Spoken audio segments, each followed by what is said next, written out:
tu vas entendre une différence au niveau de la qualité audio spectaculaire. Ça va mieux comme ça? Salut, j'espère que tu vas bien. Bienvenue dans ce deuxième épisode du podcast dans lequel on parle de plein de trucs. Aujourd'hui, je vais te donner les raisons pour lesquelles j'ai décidé d'arrêter. Il y a tout qui s'écroule dans l'arrière-plan, c'est assez drôle. Enfin, tout, l'exagération. Il y a un sac qui est tombé. Voilà, c'est bon. Je vais te donner les raisons pour lesquelles j'ai décidé de quitter l'armée suisse et de passer au service civil. Peut-être petite précision avant de commencer, c'est pas une vidéo dans laquelle je vais débattre de la question du service militaire en Suisse. Il faut savoir qu'en Suisse, on a une armée de milices, c'est-à-dire que le système prévoit que ce sont les citoyens qui s'occupent de défendre le pays, par opposition à une armée professionnelle comme c'est le cas en France. C'est pas la question de savoir si ça c'est bien ou c'est pas bien. Je vais parler de mon expérience personnelle avec l'armée, les choses qui m'ont pas plu là-bas et du coup les raisons pour lesquelles j'ai décidé de partir. Mais avant tout ça, je vais prendre un petit moment, comme je vais le faire en début de chaque vidéo à partir de maintenant, pour répondre à des commentaires que j'ai vus sous la vidéo précédente, c'est-à-dire sous l'épisode 1. J'ai parlé de certains trucs, vous avez commenté, vous avez répondu, et aujourd'hui je vais prendre 5 commentaires et je vais y répondre. Si ça t'intéresse pas, je mets ici comme d'hab la petite information du moment à partir duquel je vais commencer de parler exclusivement de l'armée, mais pour l'instant on répond aux questions. C'est parti. Première question, à quand le tuto front lever? Bon, c'est une question qui revient très souvent, je vais y répondre maintenant, histoire que ce soit réglé, pas arrêter de cacher les squelettes au fond de l'armoire, je sais pas si ça se dit en français. Bref, si j'ai dit que j'attendais d'avoir 20 secondes avant de sortir ce tuto front lever, c'est parce que j'avais pas envie de m'engager à sortir ce tuto front lever avant d'avoir 20 secondes. D'un point de vue juridique, s'il y a des juristes parmi vous, c'est ce qu'on appelle une obligation conditionnelle, c'est-à-dire que tant que la condition n'est pas réalisée, j'ai pas d'engagement, si je me suis engagé à rien du tout. Par exemple, pour la vidéo sur la cigarette, j'ai dit que je la ferais. C'est pour ça que c'est une vidéo que j'ai estimé vous devoir, entre guillemets, comme je l'ai dit dans la précédente vidéo. Et pareil pour la vidéo Muscle Up, et c'est des vidéos que je vais vous préparer très vite. Mais voilà, cette vidéo front lever, pour l'instant, non, parce que j'ai environ 14-15 secondes de front, la forme est pas top, donc j'ai pas la prétention de pouvoir vous sortir le tuto ultime dont je vous avais parlé. Maintenant, il y a 2 cas de figure possibles. Soit t'attends cette vidéo front lever parce que tu vois ça comme une vidéo genre divertissement, et puis t'as bien envie de la voir, et à ce moment-là, bah, tu peux attendre, parce que voilà, du divertissement, t'en as plein partout, et voilà, t'as pas besoin de cette vidéo en particulier, tu vois, donc je me stresse pas, genre sportivement, j'ai d'autres objectifs que de réussir à faire les 20 secondes. Je suis en train de tester un petit peu d'autres petits trucs, je vous en parlerai peut-être bientôt. Mais si tu comptes sur cette vidéo pour apprendre à faire un front lever, si vraiment t'attends ce tuto pour commencer à bosser le front lever et pour réussir à avoir la figure, alors là, à mon avis, tu devrais changer d'approche et ne pas attendre ma vidéo et aller regarder ce qui existe déjà sur internet. Mon front lever, j'ai pas eu besoin d'un tuto pour apprendre à le faire. T'as un principe assez simple en street workout pour apprendre les figures, c'est de décomposer le mouvement en plusieurs étapes, c'est-à-dire avant de faire un vrai front lever, tu vas faire un tuck front lever, c'est-à-dire un front lever où tu as exactement la même forme, sauf que tu replies tes jambes. Et petit à petit, tu vas commencer à étendre les jambes, peut-être une jambe, peut-être les écarter les deux, etc. Donc vraiment, si t'attends ce tuto pour commencer à bosser le front, arrête, mauvaise stratégie, regarde ce qui existe sur internet, accroche-toi à une barre et lance-toi et tu vas l'apprendre beaucoup plus vite et tu auras peut-être même les 20 secondes avant moi. Question suivante, c'est parti. Alors, Souldeville, qui commente souvent mes vidéos, merci beaucoup pour ta présence, revient sur le point concernant l'idéalisme. Dans la vidéo précédente, du coup, je replace le contexte très rapidement. J'avais dit qu'on m'avait souvent traité d'idéaliste parce que j'avais envie de pouvoir discuter de sujets qui permettraient à l'être humain de s'épanouir un peu plus, tu vois. Et on m'a traité d'idéaliste, et du coup j'ai été chercher le mot idéaliste dans le dictionnaire, j'ai vu que la définition d'idéaliste, c'est la personne qui poursuit un idéal. Un idéal, on peut voir ça comme ce qu'il y a de plus hautement concevable ou souhaitable. Et du coup je m'étais dit, ah mais oui, mais ça correspond bien à ce que je fais, en vrai, genre je suis idéaliste. Souldeville pose son commentaire, ça me fait beaucoup réfléchir, et je me dis, non Elio, en fait, au reflet de tes actions, tu peux pas te prétendre être idéaliste. On va discuter un petit peu de tout ça maintenant, on va lire le commentaire du coup. Concernant l'idéalisme, comme beaucoup d'autres mots, on les emploie à tort et à travers depuis un moment, si bien que malheureusement, leur sens n'est plus totalement lié à sa définition originelle. Alors effectivement, comme je l'ai dit, le sens du mot idéaliste, c'est simplement la personne qui poursuit un idéal. Seulement aujourd'hui, quand tu entends ce mot, tu as peut-être les mots crédule, naïf, rêveur qui résonne au fond de ta tête, tu vois. Ou alors, si t'es plutôt du genre à penser en images qu'en mots, tu vas avoir un hippie se matérialiser, si tu veux, dans ton esprit. Mais ce qui est intéressant, c'est pas forcément que le mot soit dénaturé, c'est-à-dire que le sens du mot change, parce que ça a toujours été le cas et ce sera toujours le cas, dans le sens où une langue est liée à une culture. Tu vois, j'apprends plein de langues étrangères et à chaque fois je m'en rends compte. Dans la grammaire d'une langue, tu peux voir le reflet de la culture et ça c'est hyper intéressant. Et étant donné que la culture change, bah, le sens des mots, la connotation des mots change. Donc forcément, la question de est-ce que oui ou non c'est bien ou mal qu'on utilise un mot plus dans son sens originel mais dans un sens nouveau qui a été influencé culturellement, bah c'est peut-être une question intéressante, mais c'est pas vraiment la question qui m'intéresse là maintenant. La question qui m'intéresse là maintenant, c'est quel est le courant de pensée, quelle est la mentalité qui est venue greffer au mot idéaliste une connotation négative. Et c'est ça qui me fout la gerbe, tu vois, et c'est ça que j'ai envie de détruire maintenant. En gros, l'idéaliste, c'est qui? L'idéaliste, comme j'ai dit déjà, c'est pas moi. Hein. L'idéaliste, c'est celui qui va orienter ses actions dans le sens de ce qu'il y a de plus hautement souhaitable. Disons ça comme ça, ok? On doit agir, tu vois, genre quand tu te lèves le matin, tu sors de ton lit, tu agis, tu dis ok, qu'est-ce que je vais faire maintenant, comment est-ce que j'oriente mes actions, tu vas agir, tu peux pas ne pas avoir d'objectif, ne pas avoir de but. On est conçu biologiquement, nous, êtres humains, pour accomplir des objectifs. On a un système dopaminergique, on est drivé à la dopamine c'est un neurotransmetteur qui va te récompenser à chaque fois que tu atteins un objectif. À chaque fois que tu fais un truc que tu essayais de faire depuis un petit moment et que tu y arrives, t'as un petit shot de dopamine qui te fait te sentir bien. T'as d'autres neurotransmetteurs qui sont responsables de cette sensation de se sentir bien. Par exemple, l'ocytocine, c'est un neurotransmetteur qui va te faire te sentir bien quand t'es avec des gens qui t'aiment, tu vois. Tu te sens bien quand t'es avec des gens que t'aimes et qui t'aiment. Quand t'es avec ta famille, quand t'es avec ta copine, avec tes amis, tu te sens aussi bien, tu vois. Mais c'est pas la même sensation de bonheur que quand par exemple, t'essayais de réussir à faire, j'en sais rien, un muscle-up, et tout d'un coup, bam, tu réussis le muscle-up. C'est pas le même neurotransmetteur qui va venir te défoncer le cerveau. Bah, c'est ça, c'est des drogues, tu vois. Tu te sens bien, c'est comme si t'étais drogué. Et c'est non plus pas le même neurotransmetteur qui, cette fois-ci, je parle des endorphines, quand tu fais une grosse séance de sport, tu te sens hyper bien, bah c'est pas la même sensation. Tu te sens aussi bien, c'est aussi un peu du bonheur, de la joie quelque part, mais c'est pas exactement la même chose. Cette fois-ci, c'est des endorphines qui te font te sentir bien. Et chacun de ces neurotransmetteurs, t'en as 4 principaux, dont un auteur qui s'appelle Simon Sinek parle dans une conférence que je vous mets dans la description et que je vous encourage à aller voir. 4 neurotransmetteurs principaux qui sont responsables de cette sensation de bonheur, et c'est hyper important de comprendre ce truc parce que ça t'aide à comprendre comment fonctionne ton cerveau et pourquoi tu fais ce que tu fais. Donc, va voir cette conférence, elle est en anglais. Vu que je sais qu'il y a pas mal d'entre vous, j'ai fait un sondage sur Instagram l'autre fois pour savoir qui est-ce qui parle anglais, qui est-ce qui parlait pas anglais, et je sais qu'il y a environ 30-40% des gens qui me suivent qui comprennent pas l'anglais, donc j'ai pensé à vous traduire la vidéo, mais je me suis dit, en gros, ce que je vais faire, c'est que je vais poster la vidéo, je vais mettre des sous-titres, ça va peut-être pas être terrible, en plus de ça, je vais juste me manger une réclamation pour droit d'auteur, donc ce que je vais faire, c'est que je cite Simon Sinek, je vais le citer dans la vidéo dans laquelle je vais parler de sa conférence, et je vais quelque part paraphraser, reprendre peut-être ce qu'il dit avec des exemples différents, ou parfois avec les mêmes exemples, si j'estime que les exemples qu'il a utilisés sont particulièrement bons, et aident vraiment à comprendre l'idée. Mais voilà. Bref, grosse digression. Système dopaminergique, on a besoin d'accomplir des trucs. Donc qu'est-ce qu'on va accomplir? Qu'est-ce qu'on vise? Est-ce qu'on vise vers le bas? Non, je pense pas. Je pense pas qu'on a envie de viser des trucs qui sont pas souhaitables. Donc on vise quelque chose forcément. Tu peux essayer de rien viser. Essaye de rien viser, tu vas pas mettre beaucoup de temps à te rendre compte à quel point ça te rend misérable de rien viser. Tu dois viser quelque chose, ok? Tu vas pas viser vers le bas. Pourquoi tu voudrais viser vers le bas? Ça fait aucun sens. Donc tu vas viser vers le haut. Mais si tu vises pas un idéal, si tu vises pas ce qu'il y a de mieux, tu vas viser quoi? Genre tu vas viser ce qu'il y a de bien, mais pas trop. Prenons un exemple. Regarde, relation avec ta famille. Comment est-ce que tu veux que ta relation avec ta famille soit? La meilleure possible ou ouais, ça va, vite fait, bien, mais pas trop? Genre au travail, est-ce que tu as envie d'être le plus épanoui possible au travail ou ouais, ça va, vite fait, pas trop? Tu vois ce que je veux dire? Viser ce qu'il y a de plus hautement souhaitable, ça veut pas dire penser que ce qu'il y a de plus hautement souhaitable, ça va arriver demain, après-demain ou dans un an. Ça c'est être rêveur, ça c'est être crédule, quelque part naïf, de penser que les choses vont changer du jour au lendemain. Quand t'es idéaliste, on parle pas de résultats, on parle de façon d'orienter ses actions. Et le problème, c'est que maintenant on va parler du courant de pensée qui est venu pourrir, qui est venu polluer le sens de ce mot.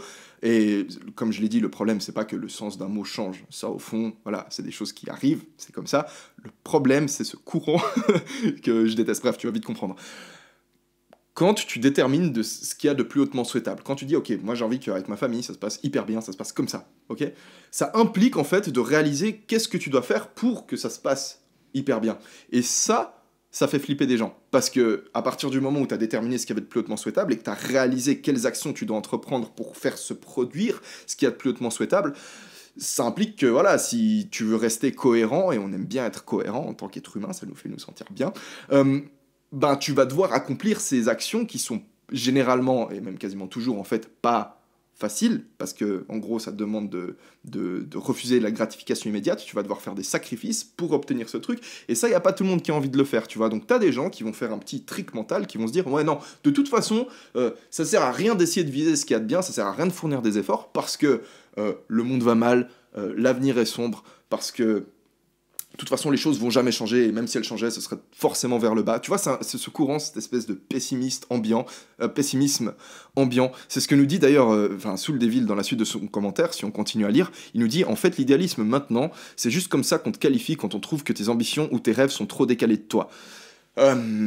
Ouais, ok, d'accord, trop décalé de toi, forcément, parce que t'es pas idéal, donc si tu vises un idéal et que t'es loin d'être idéal, t'as plein de défauts, t'as plein de problèmes, donc forcément c'est décalé de toi, ok. Mais ce qu'il nous dit après, c'est surtout là-dessus que je voulais attirer votre attention, ça correspond bien à la société dans laquelle on vit, ceci dit. Et c'est ça, c'est que t'as ce courant pessimiste qui va venir condamner les gens qui l'adoptent à rester spectateurs, à s'accommoder du présent, parce que forcément l'avenir fait peur, à accepter l'ordre établi, et à surtout rien faire pour changer les choses, et encore moins le faire pour les changer dans la bonne direction, parce que bah ça sert à rien, et si tu le fais, c'est de toute façon que t'es con.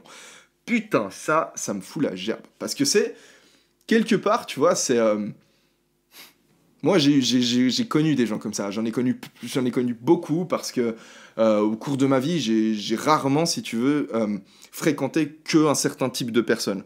Genre, tu vois, je fais des études en droit, mais j'ai fréquenté des gens qui viennent de tous les milieux sociaux, de toutes les classes sociales, et j'ai entendu plein de discours différents. Et j'ai connu des gens qui sont capables de se montrer d'ailleurs assez convaincants, tu vois, et qui vont se la jouer lucide quelque part en crachant sur ce qui les entoure. Mais quelque part, c'est une façon de sauver la face, tu vois, c'est une façon de pas fournir d'efforts, mais tu fournis pas d'efforts pas parce que t'es fainéant, tu fournis pas d'efforts parce que t'es intelligent, que t'as compris que fournir d'efforts ça servait à rien, tu vois. Donc tu te réfugies dans un espèce de catastrophisme pour ne pas fournir d'efforts tout en sauvant la face. Et c'est pas si con que ça. Mais réfléchis 2 secondes. Observe un peu, genre, où est-ce qu'on vit? Qu'est-ce qui se passe maintenant? Dans quelle situation est-ce qu'on est? On vit dans la société la plus stylée, la plus classe qui ait jamais existé et qui n'existe jamais actuellement. Genre, quand tu dis que le monde va mal, genre, tu te bases sur... C'est sur quel modèle de planète, sur quelle planète que tu te bases pour établir ta brillante comparaison? Genre, tu compares avec quoi? Genre, est-ce que tu compares avec un monde imaginaire parfait que tu t'es inventé dans ta tête, ou alors est-ce que tu compares ta société maintenant avec... Tu t'aurais préféré vivre quand et où? Genre, moi, c'est ça enfin, c'est la question pour moi, elle kill le game, cette question. Genre, dans quelle société est-ce que tu préférerais vivre? On est une espèce, je suis pas en train de te dire que les choses sont parfaites maintenant, ok? La preuve, je pense qu'il y a des choses à changer. Et le but de ces vidéos, c'est justement de rentrer dans des discussions et de voir comment est-ce qu'on pourrait améliorer les choses. Mais mon point, tu vois, c'est plutôt un truc du style, regarde, on est une espèce, nous, les êtres humains, tu vois, qui existons depuis, allez, 300 000 ans, 280, 300 000 ans. Et depuis 280, 300 000 ans, on s'est fait chier dessus par la vie. Mais nos ancêtres, tu vois, quand ils se sont fait chier dessus par la vie, c'est pas comme toi et moi, tu vois, genre, c'est pas, ouais, c'est chaud, on m'a critiqué sur Instagram ou je sais pas quoi, tu vois, genre, c'est pas ça. Eux, ils se faisaient bouffer. Genre, t'imagines, genre, de te faire manger, genre, t'as un tigre ou un mammouth, je sais pas, un mammouth. T'as un machin qui te mange, et t'es là, bah, tu te fais manger. Imagine, genre, enfin, t'as les épidémies, les maladies et des taux de mortalité, mais genre, immenses, des famines, des guerres. Et aujourd'hui, allez, ça fait combien de temps qu'on est en paix? Genre, tu vis dans un espace-temps, mais tellement parfait pour t'épanouir, tu vois. Et ce que je veux dire, c'est que dans le passé, malgré le fait que nos ancêtres se sont fait mais dégommés, la vie s'est acharnée sur eux, ben il y a quand même des gens, des hommes, des femmes, qui ont refusé d'accepter les choses comme elles étaient, qui ont déterminé la direction dans laquelle ils avaient envie d'aller, et qui se sont dit, ouais, l'esclavage, c'est pas top. Mais ils se faisaient chier dessus, les premiers qui disaient ça, parce que t'imagines, genre, comme c'est classe d'avoir un esclave, genre, quand t'es le premier à dire, non, l'esclavage, c'est pas bien, genre, tu te fais dégommer, on va te dire, ouais, mais t'es con, de toute façon, ça changera jamais, c'est évident qu'avoir un esclave, c'est trop stylé, regarde, hé, esclave. Bref, pourquoi je fais ça? Tu vois le délire, genre, il y a quand même des gens qui, malgré les difficultés de la vie, qui ont fait des efforts pour essayer de changer des choses. Et c'est eux qui te permettent aujourd'hui d'être là, qui me permettent d'être là, à parler à une caméra en espérant qu'il y ait des gens qui m'écoutent un petit peu.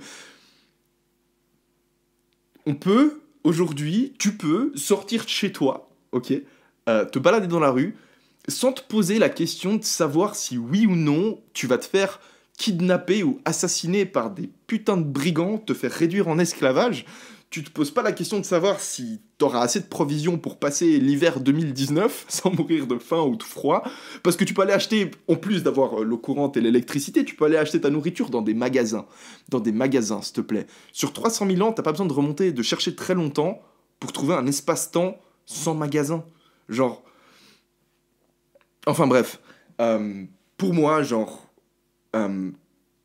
on connote le sens du mot idéalisme négativement à notre plus grand péril. On ferait meilleur temps, genre, de lui filer une connotation positive et de le voir positivement comme mot, parce que c'est grâce à des idéalistes qu'aujourd'hui on peut avoir des droits fondamentaux ou des trucs chouettes à partager. Bref, c'est parti, question suivante. Le poney posé qui me dit, pas besoin de te creuser la tête à ce point, tu parles pendant 1h30 avec 14 pubs, je regarderai 1h30 et 14 pubs. T'inquiète mec, j'ai pas l'intention de mettre des pubs en milieu de vidéo, ça m'intéresse pas, mais merci.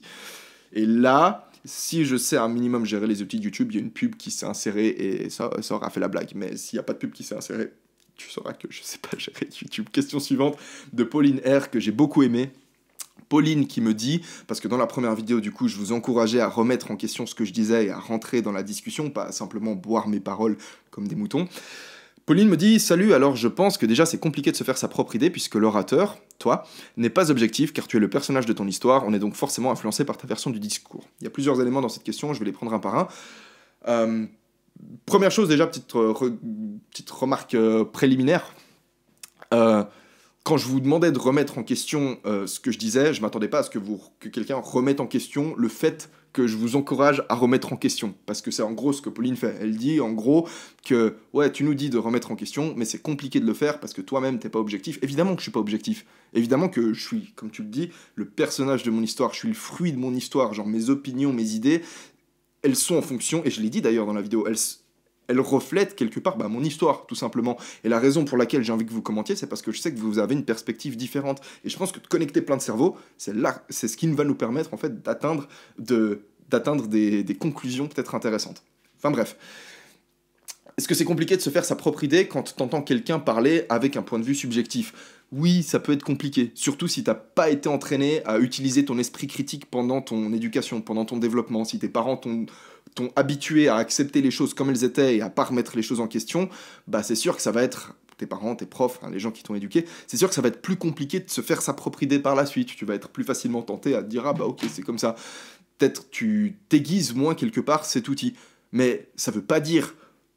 Le fait que t'es pas, et je suis pas en train de parler à Pauline, je suis en train de parler à... Le fait qu'une personne ne soit pas entraînée depuis jeune à remettre les choses en question, ça veut pas dire qu'elle peut pas être entraînée par la suite. Ça veut pas dire que l'esprit critique, elle est morte, elle est fumée, et critique, enfin elle va jamais être capable de se faire sa propre idée sur quoi que ce soit, et qu'elle est condamnée à suivre les personnes qui parlent sans se poser de questions. C'est pas ça que ça veut dire.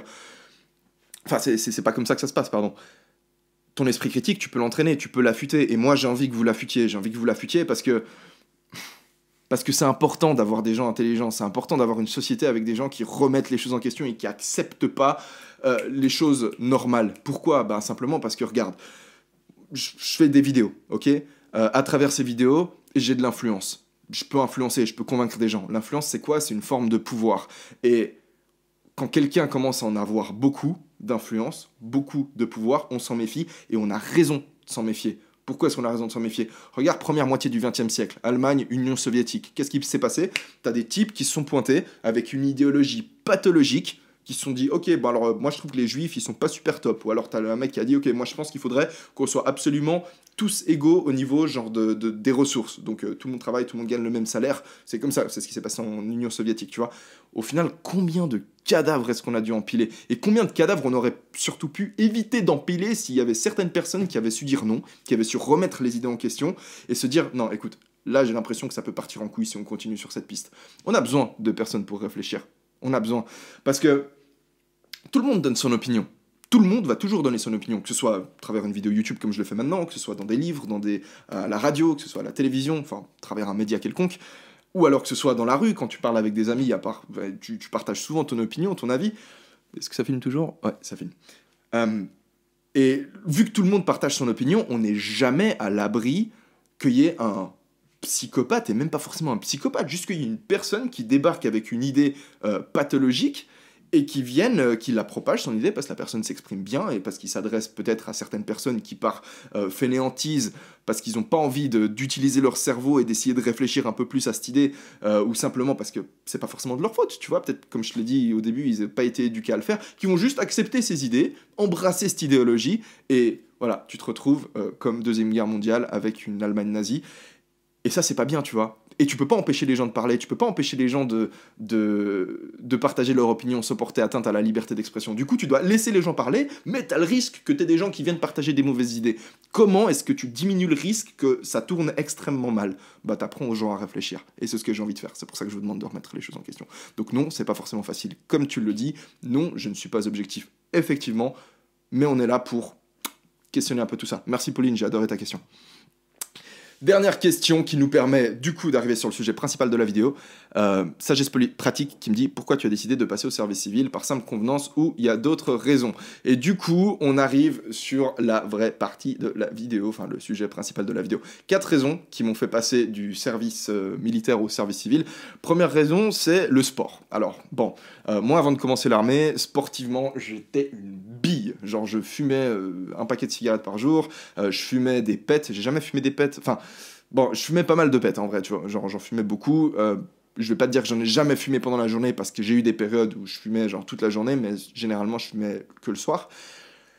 Physiquement, enfin bref, je ressemblais à rien, j'avais le physique que je méritais. Du coup, quand je suis rentré à l'armée, je me suis transformé physiquement. C'est-à-dire que je suis passé de zéro sport à jouer à la play et à fumer, à continuer de fumer, ok, mais à marcher toute la journée, à faire des trucs. En plus de ça, pendant les 2 premières semaines de l'école de recrue, en Suisse, on a 5 mois et demi d'école de recrue, et ensuite, c'est des cours de répète de 3 semaines. Tu peux aussi décider de tout faire d'un coup. Mais bref, j'ai pas décidé de faire les 300 jours d'un coup, j'ai fait la formule classique, si tu veux. École de recrue et cours de répète chaque année. Au début de l'école de recrue, tu fais pas mal de sport, hein. C'est un peu comme dans les films, t'as le jogging le matin, comme ça, tout le monde court, vous avez vos dossards, c'est stylé, vous allez, vous prenez le déjeuner, t'es en mode chaud et tout, je suis en train de me former physiquement. T'inquiète, au bout de 2-3 semaines, t'oublies les jogging. Genre, je sais pas si c'est parce que les supérieurs directs, c'est-à-dire sergents, enfin, c'est pas encore des sergents, c'est des appointés chefs qui s'entraînent avec toi pour devenir sergent, qui font ce qu'on appelle un paiement de galon, si je me trompe pas. Je sais pas si c'est eux qui deviennent un peu plus fainéants ou si c'est en fait, non, les chefs de file, j'imagine, je connais pas. Moi, j'étais soldat, tu vois, donc je sais pas exactement comment est organisée toute la structure hiérarchique au sens de répartition des tâches. Peut-être que c'était les chefs de file, du coup, c'est les sergents-chefs. En gros, petite explication d'une organisation dans une caserne en Suisse. Dans ma caserne, j'étais à Chamblon, j'ai fait fusiller, c'est dans l'infanterie. J'ai pas pu faire grenadier parce que je crois que j'avais pas fait assez de points au test sportif. En même temps, voilà, j'étais mauvais, comme je l'ai dit. Donc, j'ai fait fusiller, c'était un peu l'autre truc où je pouvais bouger un petit peu, je l'ai fait parce que je voulais faire du sport. Une compagnie, c'est 4 sections. Dans chaque section, on était environ 40-50 au début. Dans les 40-50, tu as environ 40 soldats qui sont recrues à la base. Donc, tu as 40 recrues. Tu as 4 appointés chefs qui vont devenir sergents. Et tu as 2 sergents-chefs qui vont devenir lieutenants. Donc, je pense que c'est les sergents-chefs qui s'occupent un peu d'organiser le plan du jour en fonction de ce que le capitaine a décidé. Le capitaine s'occupe de gérer les 4 compagnies, les 4 sections de la compagnie. Tu as un capitaine par compagnie. Je sais pas si tu me suis jusqu'ici. Mais bref, en gros, je sais pas où est-ce que ça plante au niveau de l'organisation. Peut-être c'est même l'état-major suisse qui a décidé que c'était peut-être pas si intéressant, pas si important que ça d'avoir des militaires solides physiquement. Mais voilà, la conclusion, c'est qu'au bout de 2-3 semaines, t'as plus de sessions sportives en groupe. Les seuls moments où tu fais du sport, c'est quand tu te fais fiquer, c'est-à-dire quand t'as un mec qui fout la merde et que là, t'as un sergent, enfin un appointé chef ou un sergent-chef qui qui fait « Vous remercierez la recrue Ramirez grâce à laquelle vous allez faire 5 tours de terrain. » En fait, en vrai, c'était souvent moi. Donc, vous remercierez la recrue Avila Munoz grâce à laquelle vous allez faire 5 tours de caserne. Et ensuite, tu fais tes tours de caserne. Ensuite, tu te mets en cercle. Tout le monde fait des pompes. Ça, t'as beaucoup au début, après t'as de moins en moins, j'imagine que ça freine les instructions, si à chaque fois tu punis toute la section quand un mec fout la merde, donc au fil du temps c'est juste le mec qui fout la merde qui se fait punir, donc si tu veux faire du sport, ou bien tu fais du sport pendant les sorties, c'est-à-dire que t'as une sortie par semaine, ou des fois 2-3, ou alors tu fais ton sport pendant le week-end, ou alors tu fais ton sport le soir en chambre avant d'aller te coucher. Donc à ce moment-là, genre si t'avais pas la motive de faire ton sport dans le civil, t'inquiète pas que tu l'auras pas à le faire dans le militaire, parce que tu fais des journées de... une journée courte, c'est 18 heures. C'est-à-dire que tu dors 6 heures et tu passes 18 heures. Mais c'est 18 heures où t'es fatigué, où t'es stressé, où tu bouges, tu dois rester debout.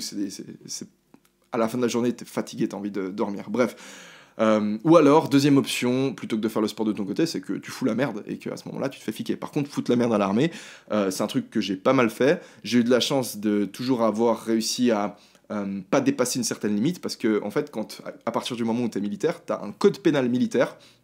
J'ai pas fait de droit pénal militaire, j'ai un ami qui l'a fait, mais je me suis amusé quand même à lire le code pénal militaire, qui s'applique du coup aux militaires, et je sais pas s'il peut s'appliquer aux civils, j'ai lu quelques articles, je crois qu'il peut s'appliquer aux civils en temps de guerre quand les civils interagissent avec les militaires, mais bref, gardons en tête que voilà, on n'est pas en guerre en Suisse, que voilà, c'est un code pénal qui s'applique pour les militaires.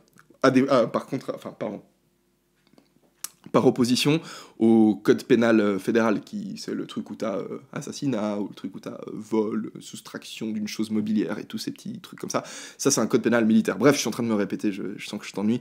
Il y a 2-3 articles que je peux te lire. Par exemple, article 74, lâcheté, celui qui devant l'ennemi et par lâcheté se sera caché, aura pris la fuite ou aura sans autorisation abandonné son poste, sera puni d'une peine privative de liberté à vie ou d'une peine privative de liberté.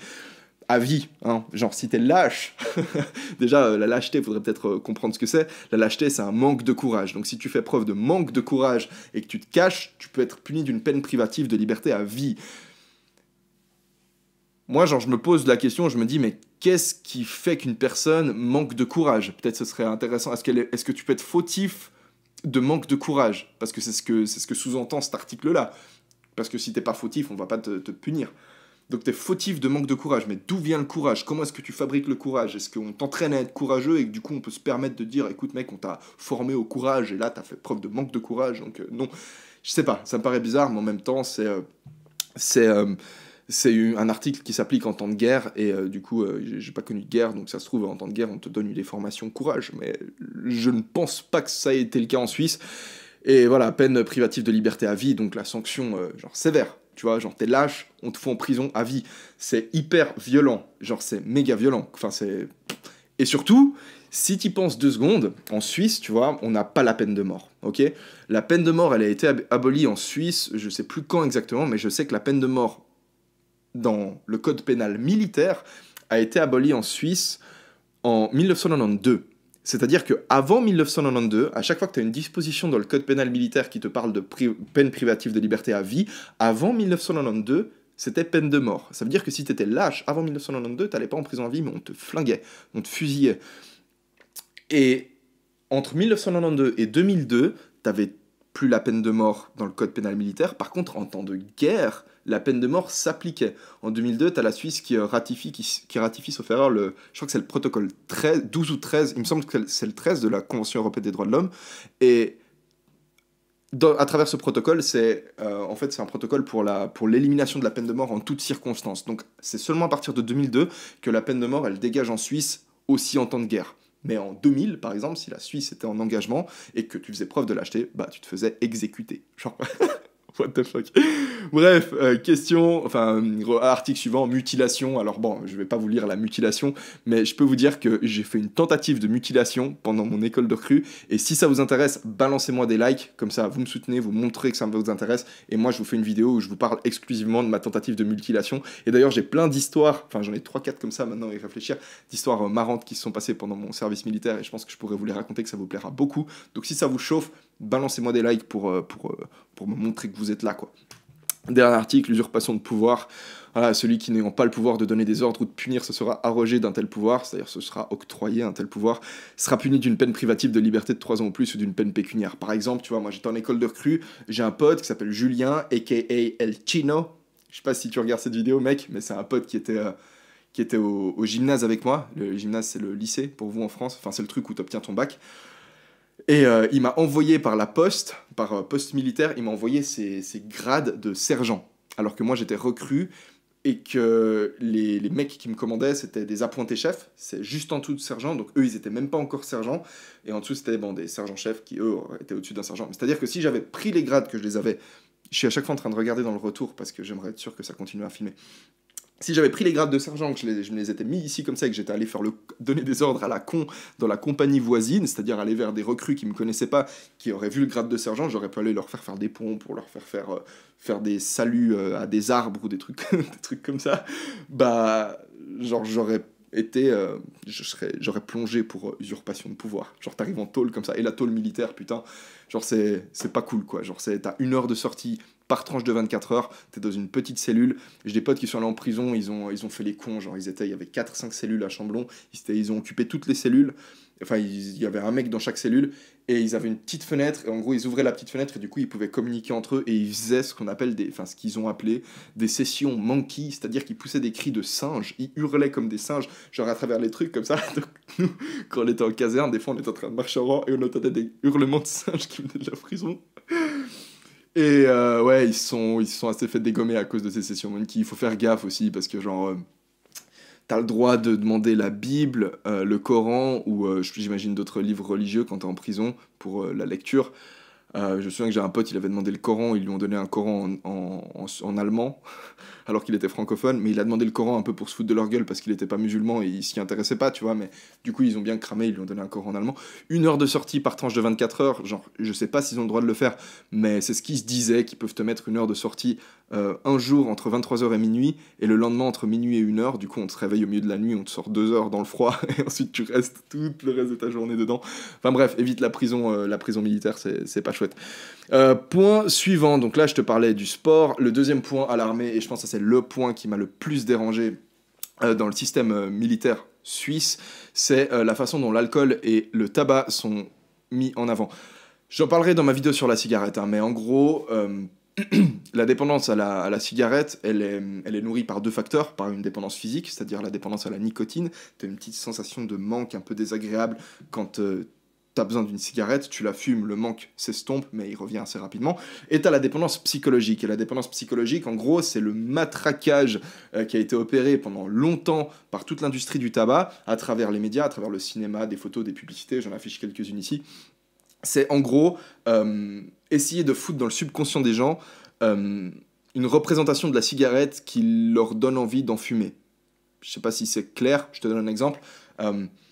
On va foutre dans la tête des gens que l'homme, le vrai homme, l'homme fort, le dur, il fume des clopes, tu vois. Donc dans les films, on va, en tant qu'industriel du tabac, on va payer, genre, le mec qui a besoin de... Tu vois, le réalisateur, il est là, il veut faire son film, il a besoin de budget, il a besoin de thunes, et t'as une marque de tabac qui vient et qui lui dit, mec, écoute, je te propose un truc, je te file 50 000 balles pour ton film, mais tu fais fumer ton acteur principal.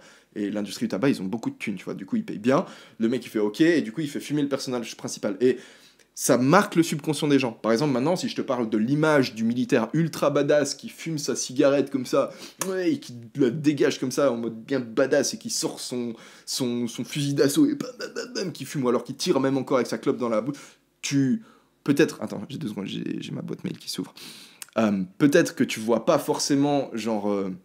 de quel film je te parle, mais t'as l'image en tête, tu vois, passer dans ton subconscient. On a tellement été matraqués avec genre ces images de bad boy bien stylés qui fument des clopes, qu'aujourd'hui, le mec qui va commencer à fumer, ben, il a cette image, il se dit, ah, je fume, je deviens stylé, alors qu'en vrai, quand tu fumes, mec, tu deviens ridicule, mec. Physiquement, tu plonges, ton teint, il se crache, genre, enfin bref, tu te fragilises, tu te suicides, en gros. Et en fait, t'as une culture de la cigarette à l'armée, mais qui est genre très violente, qui est hyper forte. T'as plein de gens qui commencent à fumer à l'armée. Quand il y a une pause, c'est allez, pause clope, et du coup, tout le monde, enfin, tous les fumeurs sortent une clope. Les gars qui fument pas, ils sont là, bon, ils attendent, et puis au bout d'un moment, bah, ils disent, bon, bah, écoute, je teste de fumer une clope, comme ça, t'es un peu dans le groupe aussi, et aussi parce qu'ils ont dans leur tête l'image du militaire qui fume, donc ils fument, et t'as une pété de monde, qu'il y a plein d'études qui montrent qu'il y a plein de gens qui ont commencé à fumer à l'armée. T'as même l'ex-secrétaire général à la marine américaine, qui en 2017, enfin, en faisant quelques recherches, je suis tombé sur une interview de ce mec qui parlait de la culture du tabac à l'armée et qui trouvait ça désolant, quoi, et je suis tellement d'accord avec lui. Enfin bref, je mets son interview en description.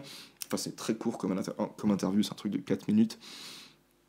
Bref, t'as une culture du tabac dans l'armée et ça me fout la gerbe, je trouve dégueulasse, quoi. En gros, t'as un système qui est là, qui dit à ses enfants, écoutez les gars, vous venez, j'ai envie que vous vous formiez pour pouvoir me défendre au cas où ça part en couille, tu vois. Donc, est-ce qu'on a le choix? Ouais, non, vous avez pas le choix. Jusqu'en 1996, t'avais pas le choix, hein. Si t'étais un mec et que tu devais partir à l'armée, tu partais à l'armée. Enfin, si t'étais un mec, en gros, tu partais à l'armée. T'avais pas le choix. T'avais pas un service civil ou... Non, tu partais à l'armée. Donc, en gros, c'est viens à l'armée, mec, parce que j'ai besoin de toi au cas où c'est la merde pour me défendre. Et dans ce système, la recrue, donc le citoyen, il se retrouve genre enveloppé dans une espèce de culture qui est hyper propice à le faire commencer à se suicider en s'éclatant les poumons, en fumant des clopes de merde. L'État en est conscient de ce problème encore aujourd'hui, en 2019, et ça change pas. Genre, c'est encore comme ça. Et ça, c'est une des raisons qui m'a foutu la haine contre... Enfin, qui m'a foutu la haine. C'est un des trucs que je trouve révoltant, que je comprends pas pourquoi est-ce qu'il n'y a pas quelque chose qui est fait pour... Je sais pas, genre, ce serait tellement facile à l'armée, genre, de dire le tabac est interdit. Et du coup, ce serait des séjours à l'armée où la population, elle se retrouverait en meilleure forme qu'en y rentrant. Mais c'est l'inverse qui se passe, et ça me dépasse. Bref, du coup, troisième raison. Quatrième raison, c'est ce système de cours de répétition. Donc moi, j'ai opté pour la formule, comme je t'ai dit, pour accomplir mon service militaire, 5-6 mois armée, et ensuite des cours de répétition de 3 semaines.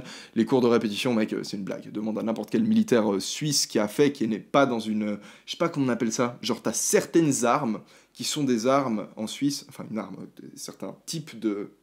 militaire, tu vois, parce que t'en as plein.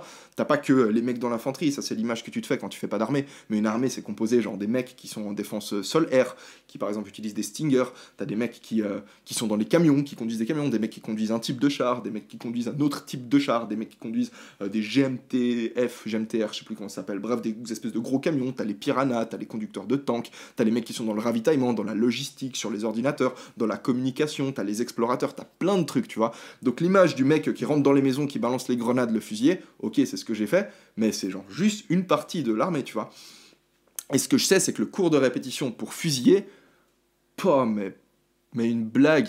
Les mecs, en fait, genre, t'arrives au cours de répète, déjà, il faut comprendre, l'état d'esprit, il est un peu différent. Quand t'arrives en école de recrue, t'es un peu plus jeune, parce que bah, tu fais les cours de répétition après l'école de recrue, donc en école de recrue, t'es plus jeune, t'es plus facilement endoctrinable, on peut plus facilement genre te motiver à venir faire des trucs. En cours de répète, t'as des mecs qui sont déjà bien plus âgés, tu vois, qui sont déjà lancés dans la vie professionnelle, qui sont déjà des fois chefs d'entreprise, qui se retrouvent à devoir aller en cours de répète. Donc forcément, ils sont moins chauds à aller ramper dans la boue. Enfin bref, déjà, tu rampes pas dans la boue. Enfin, du coup, tu rampes pas dans la boue. Enfin, ils sont moins chauds, tu vois, ils s'en tapent un peu. Et du coup, bah, tous les supérieurs, genre les sergents, les lieutenants et même le capitaine, enfin surtout les sergents, parce que c'est avec les sergents que tu as le plus de contact quand tu es en école de recrue, bah, les sergents ils se rendent vite compte que voilà, ici le système il est un peu différent, que qu'ils se font, passe-moi l'expression, qu'ils se font un peu moins sucer qu'en école de recrue, et que s'ils ont envie de se faire des potes, bah, ils ont intérêt à se la jouer un peu plus cool. Du coup ils se la jouent un peu plus cool, tu commences à les tutoyer, il n'y a plus de vouvoiement, donc tu tutoies les sergents, tu tutoies les lieutenants, tu as toute la hiérarchie qui est un peu fragilisée. Et du coup, bah, tu te retrouves avec des cours de répète dans lesquels bah, le sport déjà t'oublie, l'alcool est encore plus présent, ça, tu bois souvent les soirs, bah, les cigarettes, toujours le même bordel, hein, et tu fais peu d'exercices, tu vas jamais faire du sport ensemble, ou... C'est une atmosphère qui m'a pas plu, et en vrai, j'avais sérieusement l'impression qu'en partant en cours de répète, que j'allais juste... bah, mettre ma vie en pause pendant 3 semaines pour me retrouver dans un environnement qui allait me ramollir physiquement et psychologiquement à juste glander, tu vois. Alors que moi, j'ai envie de faire des trucs, j'ai envie d'être productif, j'ai envie de fabriquer des choses pour aider les gens. Et ces cours de répète, ça fonctionnait pas. Du coup, ce qui s'est passé, c'est qu'il y a, je crois, 2 ans, non, pendant ma 2e année de droit, donc ouais, il y a 2 ans en fait, l'armée m'a appelé pour un cours de répète pendant les cours. D'habitude, genre, ils t'appellent peut-être pendant les cours, mais du coup, toi, tu fais une demande pour faire déplacer ton cours de répétition et ils te le mettent pendant l'été. Et tu finis par le faire pendant l'été. Là, ils m'ont appelé pendant les cours. Je fais ma demande et ils ont refusé la demande. Parce que, à mon avis, ils devaient avoir besoin de beaucoup de monde. Et j'étais en fac de droit. En fac de droit, tu loupes 3 semaines, t'as pas idée de la quantité d'informations qui est communiquée. Genre, tu peux pas louper 3 semaines comme ça en fac de droit. Enfin, surtout cette 2e année à Lausanne, elle était très chargée. Du coup, j'ai dit non, ils ont dit oui, j'ai dit non, ils ont fait bref. Au final, c'est eux qui ont gagné, tu vois. C'est eux qui allaient, genre, si j'y vais pas, ils envoient la police militaire chez toi et ils te traînent de force en caserne. Et en plus, tu passes devant un juge militaire, à mon avis. Et puis, tu fais quelques jours en prison avant d'au final aller, comme tout le monde, boire des bières dans ton bunker pété, je sais pas où, dans quelle montagne. Enfin, bref. J'ai vu que j'allais pas avoir d'option, donc j'ai dit écoutez les gars, de toute façon ça faisait un moment que je cherchais une opportunité de quitter ce système qui me plaît pas. Je me suis dit qu'en faisant le service civil, j'allais avoir la possibilité de servir mon pays, mais d'une manière 1000 fois plus productive que ça. Et au final, c'est le cas, et surtout aussi, enfin, une autre option, c'est que au cas où on rentre en engagement, c'est-à-dire on va pas rentrer en guerre en Suisse, mais s'il y a des conflits autour de la Suisse, les militaires suisses, vous êtes engagés, on part aux frontières, t'es aux frontières pour faire des contrôles, des check-ups, pour défendre au cas où, donc c'est comme si t'étais en guerre, tu vas pas aller sur le terrain rentrer dans des maisons, mais t'es engagé quelque part, et ça veut dire que tu dois arrêter de travailler, tu dois arrêter de faire les choses, tu vas arrêter de voir ta famille, ta copine, tu les vois plus, tu vois, parce que tu dois aller allez, la guerre elle dure quoi, 1 an, pendant 1 an, tu dois aller comme un pauvre type dans les frontières. Bref, moi ça m'aurait moyen chauffé, tu vois, donc j'ai dit, bon, c'est quoi les gars, ça faisait un moment de toute façon que je pensais passer au service civil, là, c'est bon. Donc, il me restait 90 jours d'armée. Le service civil est plus long que le service militaire. Enfin, il me restait 60 jours d'armée, pardon. Et vu que le service civil est x 1,5, donc ça me fait 90 jours de service civil que je vais commencer, pas la semaine prochaine, mais la semaine d'après. Voilà, tout est dit. Comme d'habitude, Kalos. Passe jeter un œil dans la description, t'as un lien vers le site. On a plein d'articles super cool. C'est des fringues qui se portent tout autant pour la vie de tous les jours que pour aller faire du sport. Moi, je vais me dépêcher d'aller manger avec un... C'est un mec brillant, c'est un étudiant à Zurich ultra consciencieux qui s'appelle Andrés. J'avais déjà discuté un peu avec lui, il est monstre informé sur la structure du code pénal allemand et on avait commencé à avoir une discussion là-dessus. Enfin, on avait eu une discussion, mais je sens que ça peut partir encore plus loin et c'est monstre intéressant. Enfin bref, je vais aller manger avec Andrés. Bah voilà, réseaux sociaux, Instagram, Twitter, commente si t'es intéressé. Une fois de plus, peut-être qu'il faut que je le précise, je me souviens plus si je l'ai dit en début de vidéo ou non, mais je sais qu'il faut que je dise, cette vidéo, elle n'a pas pour but de remettre en question la légitimité du système suisse, du système qui prévoit une armée de milices. Une armée de milices, c'est-à-dire une armée qui est formée et composée par les citoyens. Le but de ça, c'est juste de raconter mon expérience à moi avec l'armée. Je suis pas en train de dire qu'on ne devrait pas avoir d'armée en Suisse. La question, elle est très complexe. Peut-être qu'on peut l'aborder, mais il faudrait que je me renseigne sur le sujet, parce que pour l'instant, j'ai vraiment pas assez de connaissances là-dessus. N'hésite pas à réagir, tu commentes, et puis on se retrouve très très vite. Ciao!